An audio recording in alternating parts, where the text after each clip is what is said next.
अभी हम लेंगे JEE एडवांस 2020 पेपर 2 का लास्ट क्वेश्चन। और क्वेश्चन में हमसे क्या कहा गया है कि एक फंक्शन है f जिसका कि डोमेन है 0 से पाई के बीच में और कोडोमेन जो है उसका एक रियल सेट है। और फंक्शन को डिफाइन कैसे किया है इसमें, f of theta is equal to sine theta plus cos theta whole square plus sine theta minus cos theta whole raise to the power 4। इसके बाद क्वेश्चन में कहा है कि ये जो फंक्शन f है इसका जो लोकल मिनिमम आ रहा है वो थीटा की कुछ वैल्यूज़ के लिए आ रहा है, लैम्डा 1 से लेकर लैम्डा r तक इन्होंने लैम्डा 1 पाई लैम्डा 2 पाई से लेकर लैम्डा r पाई ऐसे डिफाइन किया है। मतलब आपको थीटा की कुछ पर्टिकुलर वैल्यूज़ पे फंक्शन का लोकल मिनिमा मिलेगा और उन वैल्यूज़ को इन्होंने इस तरह से लिखा है lambda 1 into pi lambda 2 into pi. तो लैम्डा की अलग अलग वैल्यूज़ के लिए यहाँ पर लोकल मिनिमा हमको मिल रहा है। ठीक है, अब इसके बाद इन्होंने कुल मिला के क्वेश्चन में हमसे ये पूछा है कि जो lambda 1 plus lambda 2 plus lambda 3 plus lambda r इन सब लैम्डास की वैल्यू क्या होगी। जब हम क्या करेंगे, इसमें सबसे पहले इसका सोल्यूशन निकालेंगे। सोल्यूशन को हम कंपेयर करेंगे ये जो हमें दिया है इस सोल्यूशन से, ठीक है ना। तो सपोज करो हमारे पास r अलग अलग वैल्यूज आ रही है लैम्डा की, जिसके ऊपर हमें लैम्डा 1 पाई लैम्डा 2 पाई इस टर्म में मिल रहा है। तो इससे हम लैम्डा 1 लैम्डा 2 की वैल्यूज निकाल लेंगे, उनको ऐड कर देंगे और वही हमसे क्वेश्चन में पूछा गया है। ठीक है, तो स्टार्ट कैसे किया जाएगा इसको, सबसे पहले तो हम ये देखेंगे कि जो हमारा फंक्शन एफ थीटा है ये होल स्क्वायर पावर 4, मतलब पहले इन ब्रैकेट को हम ओपन कर लेते हैं। ठीक है, तो सबसे पहले हमने इसको लिखा F of theta is equal to, यहाँ पर है sine theta plus cos theta का होल स्क्वायर, तो जिसको मैंने लिख दिया sine square theta plus cos square theta, और sine theta plus cos theta का होल स्क्वायर है तो 2 times sine theta into cos theta. अब ये ऐसा हो गया है। इसके बाद बोला है sine theta minus cos theta की पावर 4 है, तो यहाँ पर हम इसको ऐसे लिख देते हैं sine theta minus cos theta whole square की पावर 2। ठीक है, तो sine theta minus cos theta का होल स्क्वायर क्या हो जाएगा, sine square theta plus cos square theta minus 2 times sine theta into cos theta, इस पूरे की पावर 2 कर दिया हमने इसको। ठीक है, अब यहाँ पर ये जो 2 साइन थीटा कॉस थीटा, इसको तो हम साइन 2 थीटा लिख देते हैं यहाँ पर और यहाँ पर, इन दोनों जगह पर।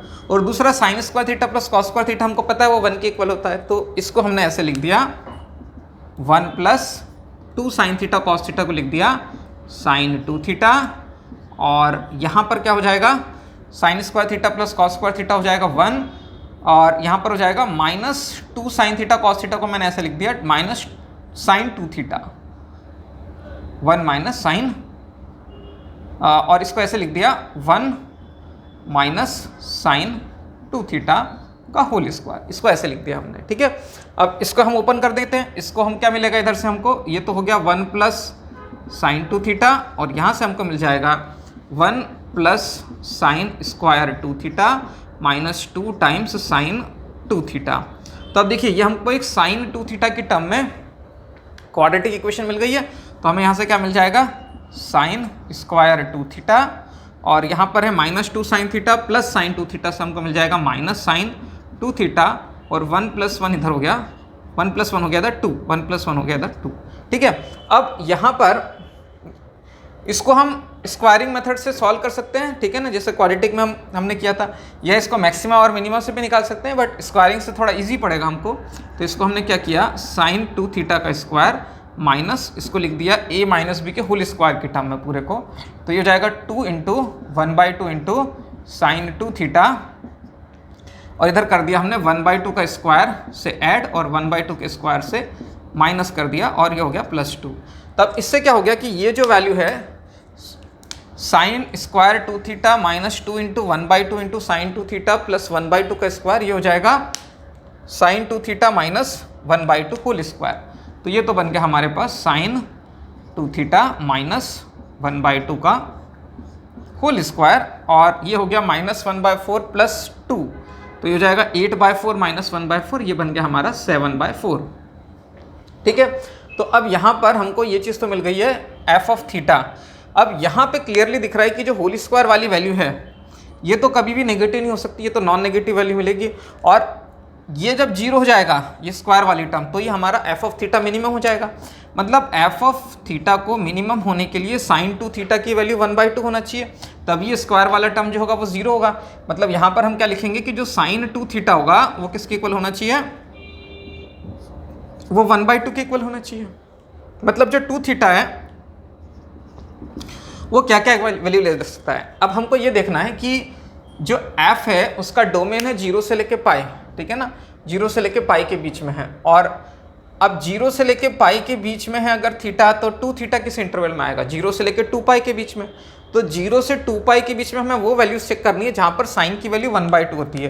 तो 0 से 2 पाई के बीच में एक तो साइन की वैल्यू 1/2 कहाँ होती है, एक तो π/6 पे होती है, और एक हो जाएगी पाई माइनस π/6 जहाँ पे साइन सेकंड क्वाड्रेंट में आएगा। तो 5π/6 के ऊपर इसकी वैल्यू 1/2 होगी। और पाई से लेकर 2 पाई के बीच में तो हमें कोई वैल्यू मिलेगी नहीं, क्योंकि वहाँ पर तो साइन नेगेटिव होता है। तो अल्टीमेटली 0 से लेके पाई के बीच में ओपन इंटरवल दिया है 0 से लेके पाई के बीच में, तो यहाँ पर तो केवल इन्हीं दो वैल्यूज पे 2 थीटा की वैल्यू जो है हमको आ जाएगी। तो इससे हमको थीटा मिल जाएगा। थीटा की वैल्यू क्या मिल गई, π/12 और 5π/12।